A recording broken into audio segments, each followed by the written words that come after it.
Detroit Lions fans, this is Detroit Den 313 with Stephen Will. We are back for another one. By another one, I mean a juicy one. A juicy one. Normally, I give a little intro and I turn this thing over to Steve, but I'm not doing that today. I'm not following the rules. But I will say, before we get going, please hit that subscribe button. It helps us out tremendously. And if you're certain people in the comments, you would say that I'm whining and crying, trying to get you to subscribe to our channel that nobody watches, but you guys watch it. But never mind. Anyways, I digress. So today, getting to the meats and potatoes of this thing, Steve is going to be gracing us with his beautifully way better than Brad Holmes mock draft. He said it, not me. Way better. No, I'm just joking. But he is going to be finally doing his mock draft.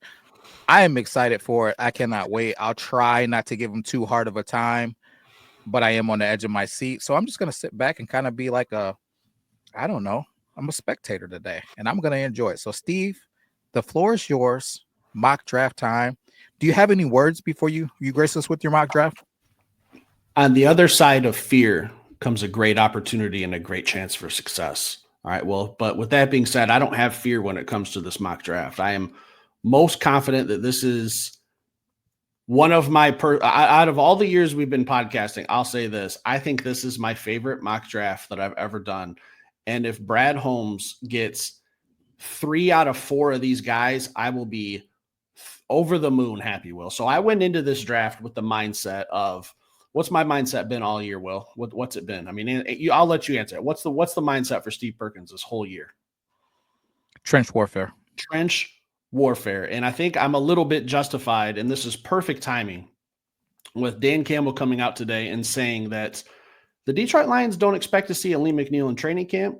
They don't expect to see him early in the season. I don't know what Dan Campbell's version of early is, but I've taken care of that for you, Dan. I've taken care of all of your needs. If I'm Steve Holmes, I have fixed all your problems with this draft, William. So my mindset after that awful Washington game was dominate in the trenches. We already dominate on the offensive side of the football. I'm going to give them a little help today too. What we need to do is dominate that defensive side of the football, William. And you can throw some chains on because I've got some junkyard dogs that you're going to want to reel into this team. So, yeah, throw it on. I know it's right there by your feet or your legs. So, my very first pick, and I did this before the news of Alim McNeill even came out, from the Ohio State University, Talim Williams. I almost said Talim McNeill. Listen, we've talked about him. It's a position of need. It's not a glaring position of need. I know we've locked up Levi Onwuzurike for another year. We brought in Roy Lopez. It's okay. It's DJ Reader time. We could use another junkyard dog on that defensive line. Well, Tyleik Williams, very, very nasty, physical, gritty type defensive tackle. How do you feel? I love Tyleik, man. I love Tyleik. My only concern is I believe he pretty much, I'm not going to say expired, but everything but expired during his 40-yard dash of his pro day. So I don't know what that ended up being. I don't know if it was a knee injury. I don't know if it's a hamstring. I don't know if you saw what it was, but that's my only concern. First round draft pick, taking a guy who might be a little bit banged up. But other than that, dude's an absolute dog. So are you familiar with what actually ended up happening, or?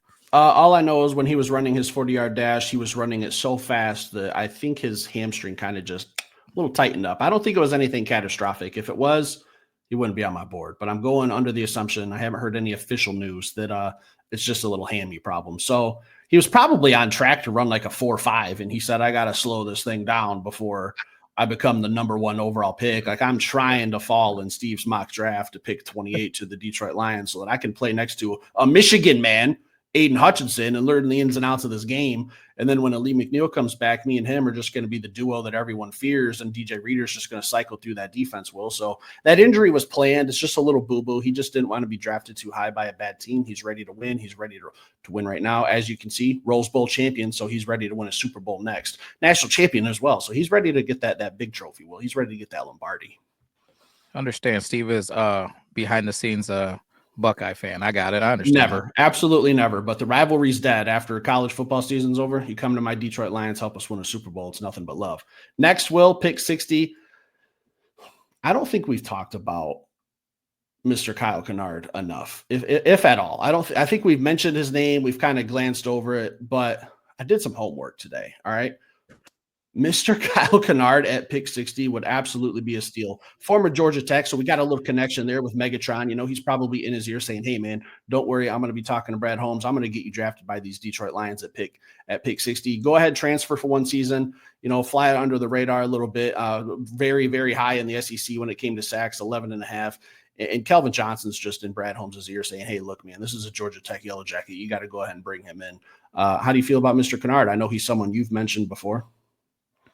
34-inch arms. He's long. I really like his game. I do feel like also he's a little bit underrated. The only concern with Mr. Kennard to me is his athleticism. He's not the best athlete, but if you're talking about a guy that can shock and shed you and get to the quarterback, he can definitely do that. So listen, at pick 60, he's definitely in the conversation for me. So I'm not complaining. Give me more is what I'm going to say. 6'4", 254 pounds, ran the 40-yard dash in 4.73. More importantly, that 10-yard split, 1.63, not crazy athletic, not blow your mind type numbers, but same close numbers to Aiden Hutchinson. And I'm just looking at him on the other end. I've got my D tackle. I've got my edge rusher. Well, if this is our defensive line going forward, when Alim McNeill is healthy, Kyle Kennard, Tyleik Williams, Alim McNeill, Aiden Hutchinson, I don't even know if I need to make another pick in this draft. Are you with me?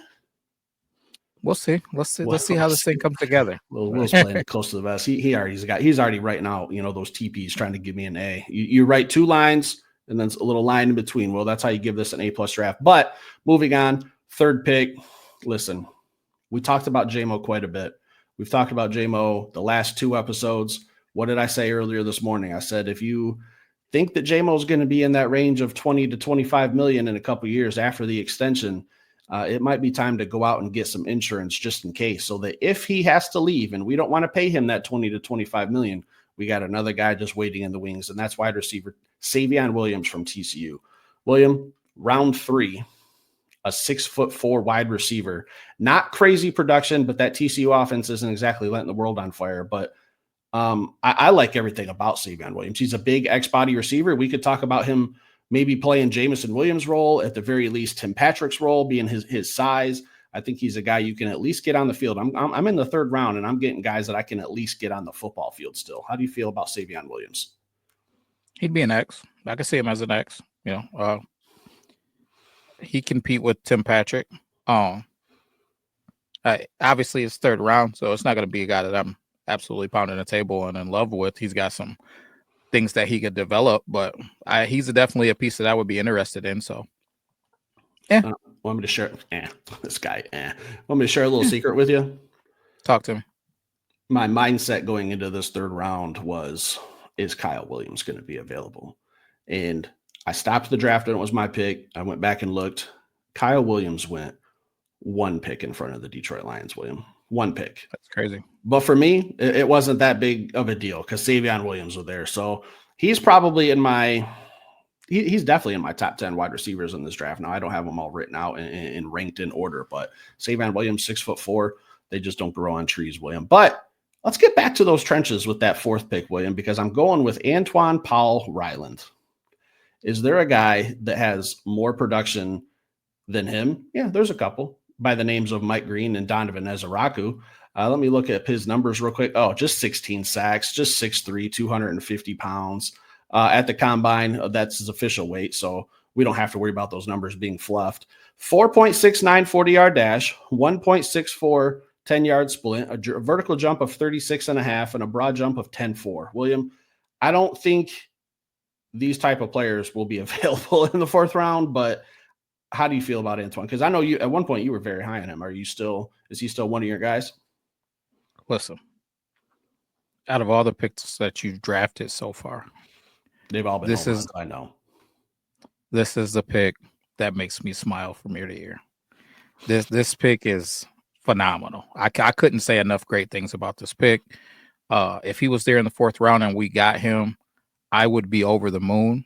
But that said, if he was there in the third round and we selected him, I would still be over the moon. So the thought of getting him in the fourth round is just, I would be crazy over the moon excited for it. This is a guy who has a full tool bag of moves. I feel like this is a guy who's very underrated in this draft. I do think that he'll go earlier than we think. I think he'll be one of those guys who you look at mock drafts and he's going fourth round pretty consistently. And next thing you know, this dude goes off the board into the second round, beginning of the third round, because he's just got that much skill. Now, he's not a guy that's going to woo you at the Pajama Olympics, but what he will do is woo you on the film. Right. So, and what do these scouts do? They watch the film. These guys aren't going to be surprised by guys like Kyle Williams or guys like Antoine Powell-Ryland. So I do see him going a little bit earlier, but Steve, this pick right here, it's beautiful. I mean, they're all beautiful. Well, they're all my guys. They're all beautiful. And I agree. I would not be shocked if he's going anywhere in the late second, early third. Wouldn't be shocked. His production's off the charts. His athleticism's above average, I'd say. His workouts were above average, I'd say. So I don't see how someone wouldn't draft him in the second round and be happy with it. So let me ask you this real quick without, staying on him forever, but would you be okay at pick 60? At pick 60, it's hard to answer that question because I would have to be able to know who else is available and who it all goes together. Who do we pick at pick 28? Yeah, it's a lot of variables. So I can't say yes, I can't say no. Depending on what went on at pick 102 and pick 28, if we do select in the spots that we're supposed to, I could see a world where I would be okay with it, but they would all be contingent on the variables and what happened.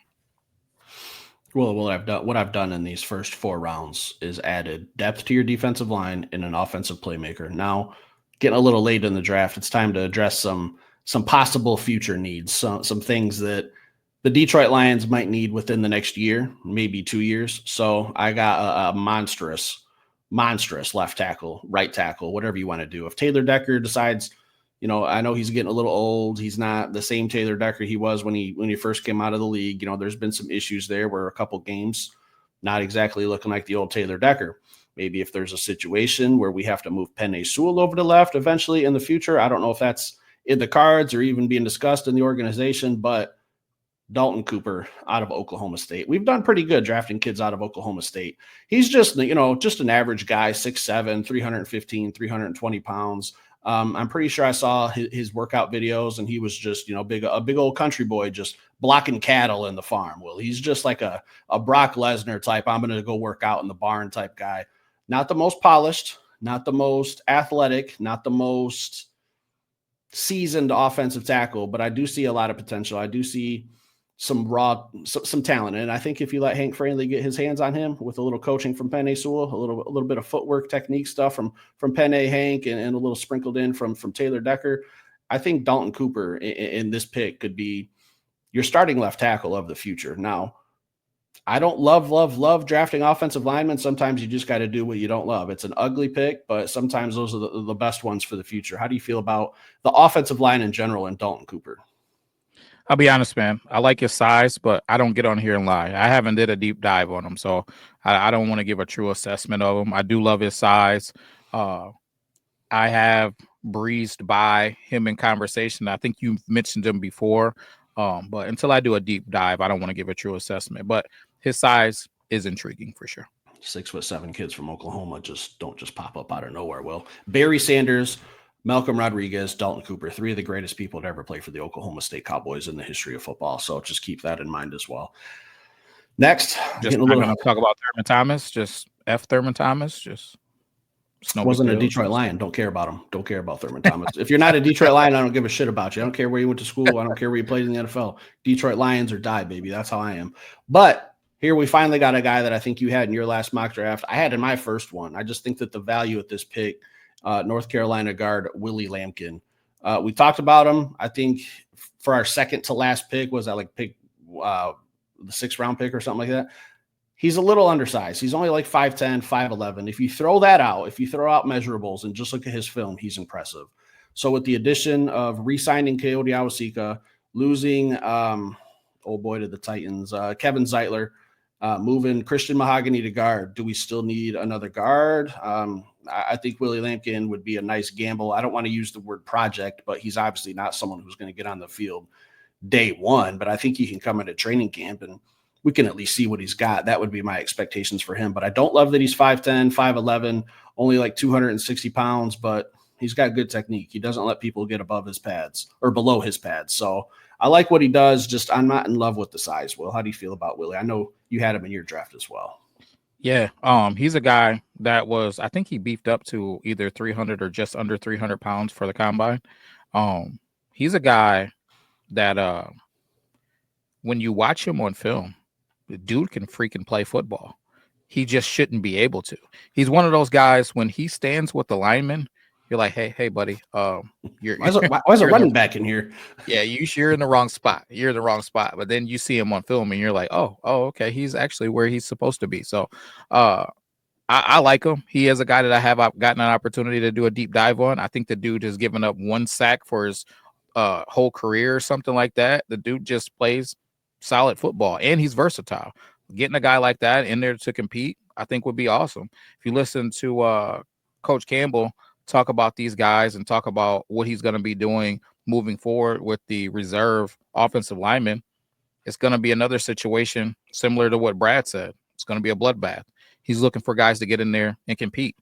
This isn't Christian Mahogany's job. He's got an opportunity to get in there and compete for it, right? Graham Glasgow, it's the same thing. The best players will play. He's a little banged up last year.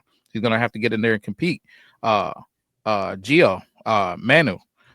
they've mentioned, will he play tackle? Will he play guard in training camp? He's going to get a look at both positions. They're going to see which one he's better at. So him getting an opportunity to be a part of that bloodbath, I think it would be exciting to see. Either way, I think iron sharpens iron, and he would be a guy that I would love to have, especially late. I think he could be a steal, one of those good football players that only slide due to their size. I'm going to be honest with you, Will. While I was doing research on Willie Lampkin, I was kind of seeing, hey, is he a guy that's going to go out and replace Graham Glasgow? Could he potentially do it right now, today, or within a year?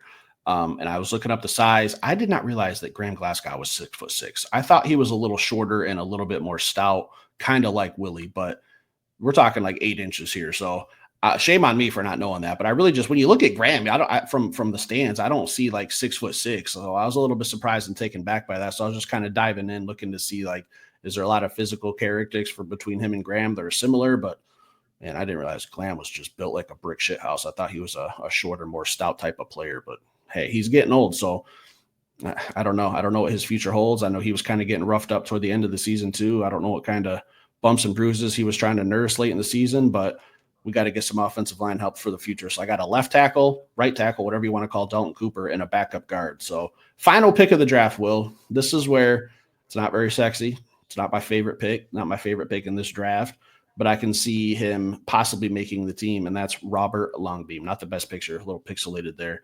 Pride of Rutgers. All right, we've been diving into Rutgers players. We were looking at Max Melton last year. Now, when I look at Robert Longbeam, I'm not overly in love.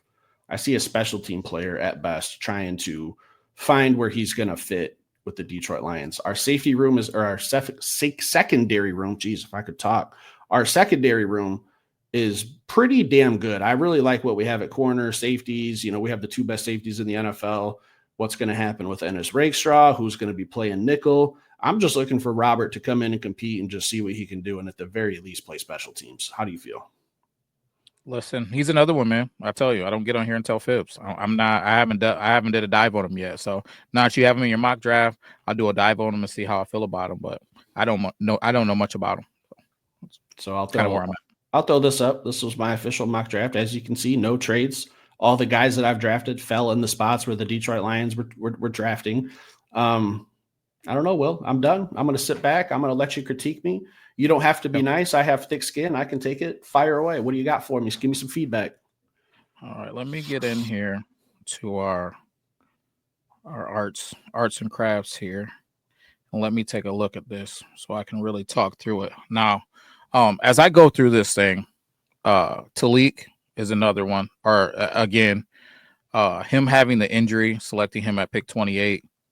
It's tough. It makes it tough depending on who was there, man. You know, I should have Kyle, taken a picture of who was available, but I didn't want to just Photoshop everyone to death in this episode. yeah, and that would be my biggest critique is just not being able to see who was on the board. I like to be able to do it live, not live, but I know we're recording, but do it so you can see kind of what's happening as it's happening.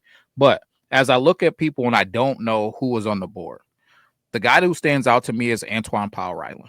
He's a guy in the 4th round that absolutely blows my mind. I've done a bunch of mock drafts.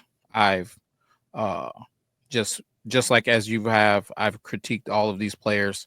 The two that I really like, if Talik is just a hamstring, then I got no issue with him at 28. At pick 60, there's just so many people that could be.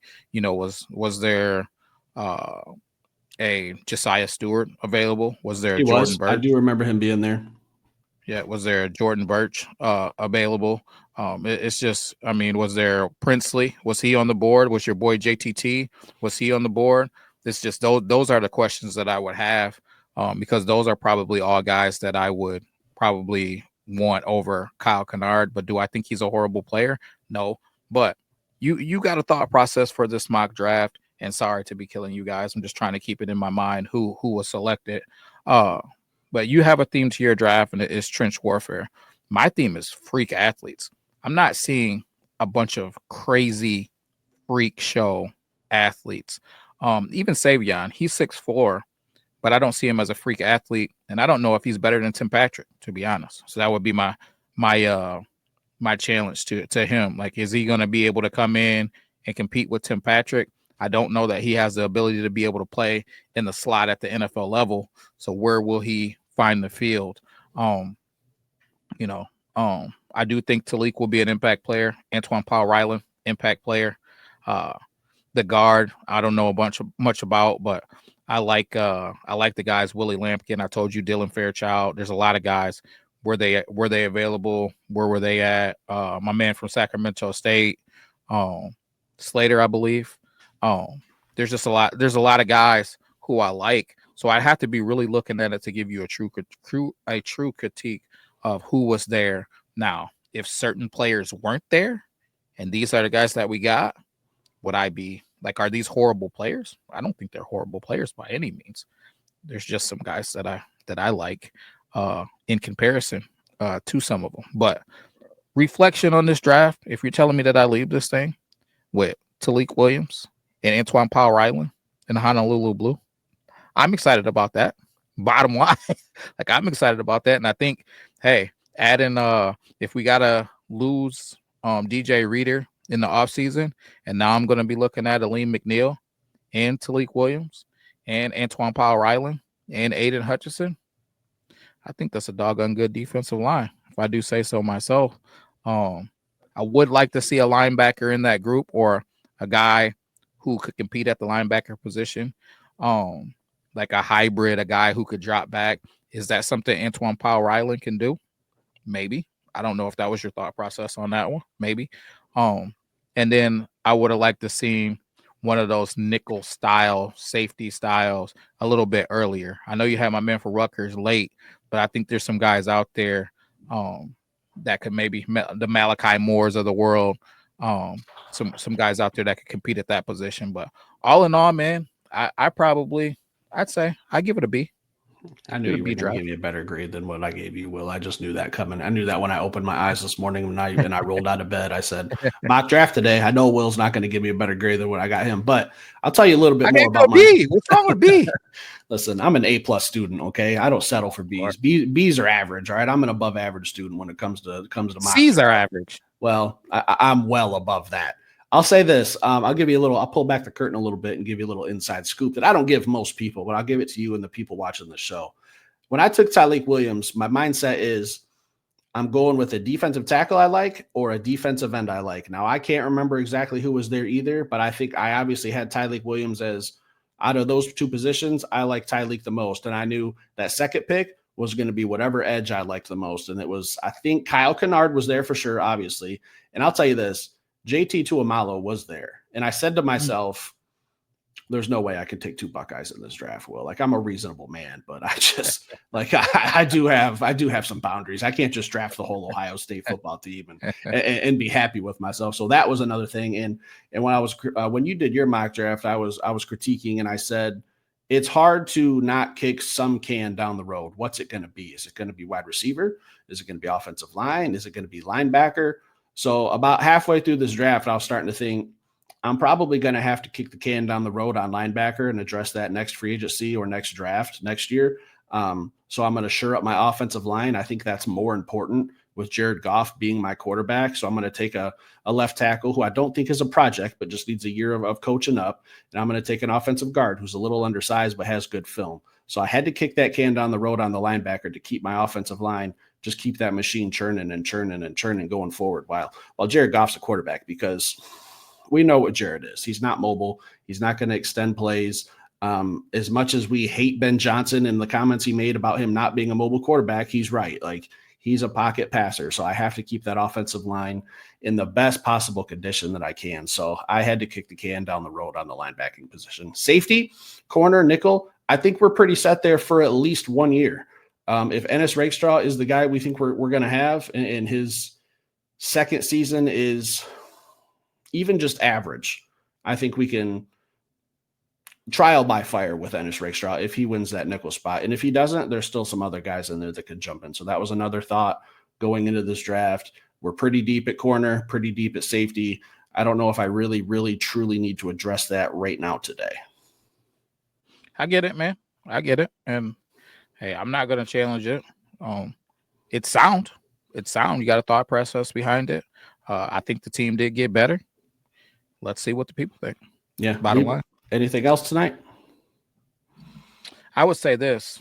Going into this draft, man, it's just so many possibilities. And I think we may need to do, not immediately, because we're not going to mock people to death, but maybe we do one where we do make a trade here in the next few weeks. Like, it won't be the next few days or nothing like that, but I think it maybe if we just put our brains together and just do one, but because I do feel like trades are on the table. Oh, obviously they're on the table, but it's a probable thing that could happen.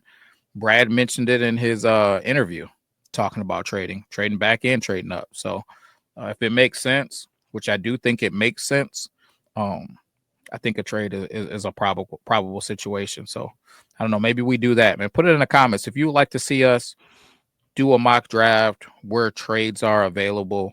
Then just put it in the comments. Go ahead and do it. If you don't want to see it, just say, hey, you guys are turds and don't do a mock draft with trades because you guys don't know what the heck is going on. Trading up in the draft or trading back? Either. Let's put our brains together and see what we want to do. So I'm going to crack an inside joke here, Will. So are we going to move up to number 4 and just draft Abdul Carter and only give up like a 3rd round pick like some people think is possible? I mean, obviously it's a no-brainer. People said that it's going to happen, so I wasn't going to release the sauce to the people of exactly what's probably going to happen on draft night. But now people know. I mean, I don't even know if we can podcast about the draft anymore. Yeah, no. We're not gonna mock draft every Monday. We're not gonna be that channel that does a mock draft Monday every single day or every Tuesday and Thursday. Not gonna happen. Okay, just not our style. But we like to do them. It's fun. It's fun to think of some different combinations. Hey, do I want a defensive end this round, a defensive tackle? What's my thought process going in? We try to explain that too, not just, hey, I drafted Kyle Kennard round 2. Like, got to put a little pizzazz behind it every now and then. So leave me a grade. Let me know what you guys think. Let us know about Will's idea. He's got one more thing for the rest of the class. Last thing I'll say is this. Don't just critique my man Steve's draft. Get into PFN or get into PFF, do a mock draft, and throw your mock draft down in the comments, man. Like, if you think that it's phenomenal, hey, say it's phenomenal. If you think that maybe you could do some changes, get in there and do a mock draft and let us know what you're thinking. Don't just give us that. That's one of my pet peeves, man. When people just comment, hey, sucks. Okay, why did it why they were hitting me with the, hey, my mock draft sucks, Steve, and then I'm like, hey, like, why did it suck? And you never hear anything about it. So Crickets. Hey, we're here to have a conversation, guys. So if you think it's awesome, or if you think, hey, every pick was awesome except one, hey, in the 4th round, I would put this guy. This is who I'm getting when I mock draft. So get in them comments, man. Do a mock draft, have some fun with it, and let's have a conversation. That's all I got, Steve. or the people who just say you're stupid and then put your phone on do not disturb and don't reply to anything else. So I don't know. Give me a grade. Let me know what you guys think about Will's idea, doing a mock draft maybe the next couple of weeks with maybe trading up, maybe trading back and getting more capital. Let us know what you think. Stick around, hit that like button. We'll be back later with another show. Peace.